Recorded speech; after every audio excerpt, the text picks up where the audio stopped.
Here we have a interesting article, I will say. Oregon governor signs new law allowing students to graduate without proving they can read, write, or do math. I'm grade 7, and this is about the high school graduation test that a lot of high school students take. I am going to go on record here. I did very well on these tests when I was in high school, but I knew kids that were not. And so this one I'm kind of torn on, but what I don't like is the reasoning the governor uses. In fact, to me, it's quite racist. No. An Oregon high school diploma does not guarantee that the students who earned it can read, write, or do math at a high school level. Governor Kate Brown dropped the requirement that students demonstrate they have achieved these essential skills by signing Senate Bill 774 into law. This is 774. I pulled up the PDF right there to kind of read through it here. But here's where I have problems with her. No, she declined again Friday to comment on why she supported suspending the proficiency requirements. Now, if you read down here and you read some of her things, it is very, I will call it racist in her opinion. Now, there are kids out there who don't do well in these tests. That's a legitimate concern. She could have gone that route, and people would have been a lot more likely. I do think there is something. No, the bill still has they have to have 2 credits of math, English, science, all this type of stuff.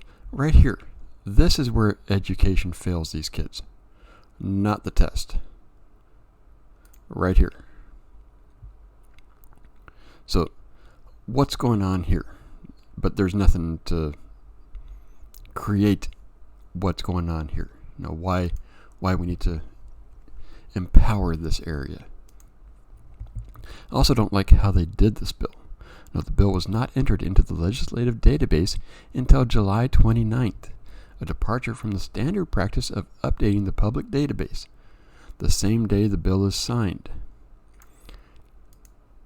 Charles Boyle, governor's deputy communication director, said the governor's staff told legislative staff the same day the governor signed the bill. That sounds like they're kind of pushing it through here. They don't want debate on it. And the reason why they don't want debate is because the reasoning behind it.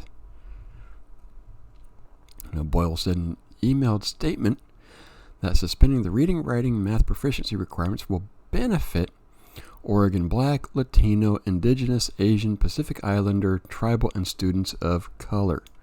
No mention of whites who also have problems taking tests. I knew a lot of whites. I went to high school. It was whites, Asians, Mexicans, and we had a couple black people. I will admit it was more of an Asian. I had a lot of Asian friends growing up in high school, which is why I could understand Asian accents better than Mexican accents. He added, leaders from those communities have advocated time and again for equitable graduation standards. Equitable. Fair and impartial.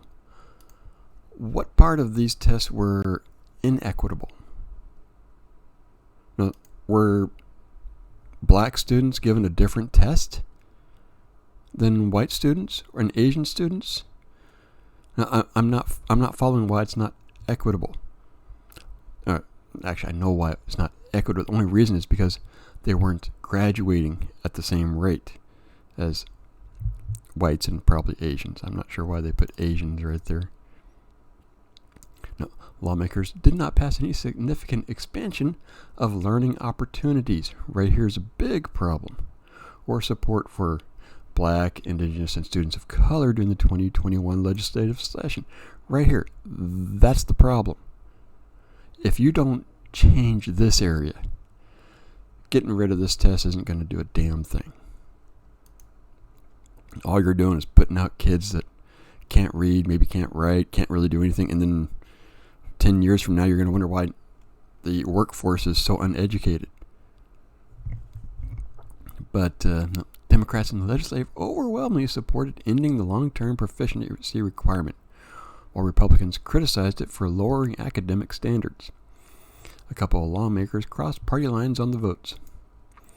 Proponents said the state needs to pause Oregon's high school graduation requirements since 2009, but suspended during the pandemic until the class of 2024. Graduates were leaders to re-examine its graduation requirements. So basically it's done for a couple of years. Recommendations for new standards are due by September 2022. Much of the criticism of the graduation requirement were targeted at standardized tests. Standardized tests. How is that inequitable? Oregon, unlike many other states, did not require students to pass particular standardized tests at all. So if you don't have that, then why? Anyways, students could demonstrate their ability via 5 different tests or compete in an in-depth classroom project judged by their own teachers. No notification went without regarding the governor's signing of the graduation bill.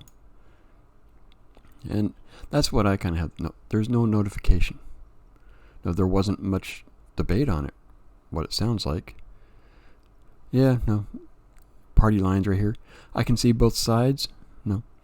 I can see why you criticize it. No. Are you lowering standards? No. You're not saying you're going to keep a high standard. Which really, we seem to be lowering standards, not raising standards for everybody.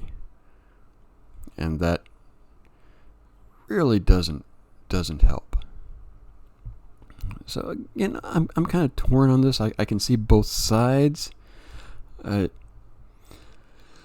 This area right here, where where they didn't do anything right there, that right there is the biggest problem of all this. No, they got rid of one thing, but didn't do anything to bring blacks on up. Now, they criticized the equitable part, and also, whites have better this and better that, and yada, yada, yada. I mean, they don't do anything. They just criticize. And, of course, that's the Democrat way. Criticize. Don't actually do anything, because as long as you're criticizing and sounding like you're going to do something, you're going to get the black person support. Well, that's my thought on it. Let me know what you think. Good? Bad? Unknown? I think the article was written in a poor way a little bit. Of course, at the same time, the whole entire reasoning behind it, that they could have done the reasoning differently and actually gotten some of the Republicans on board, I think. But instead, they went the political narrative way. It's racist. Now, let me know what you think. I'm Grid7. I'm on YouTube. Come on over to Rumble. It's much better. Love it. And I'll see you next video.